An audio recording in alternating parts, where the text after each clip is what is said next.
This week, you'll hear from the Democratic candidates for president. The first debates are Wednesday and Thursday, and one of you asked if presidential candidates still get paid on the campaign trail. The Verified team is all over this one. Here's Adam Longo.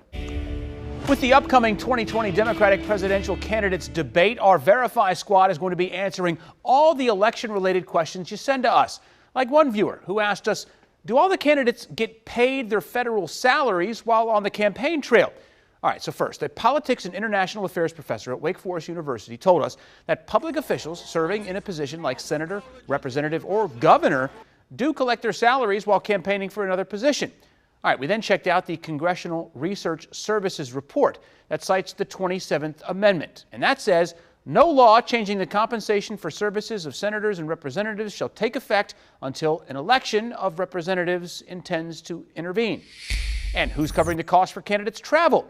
Well, according to the House Committee on Ethics, if the primary reason for a trip is to handle campaign activity only, travel expenses must be paid with campaign funds and not official funds. Now, official funds come from an allowance of government money that can pay for things like traveling for business as part of committee work. So we can verify, yes, the presidential candidates running a campaign still are getting paid their salaries. Listen, we are on a campaign to rid the world of fake news and rumors. If you've got something you want verified, reach out to me directly.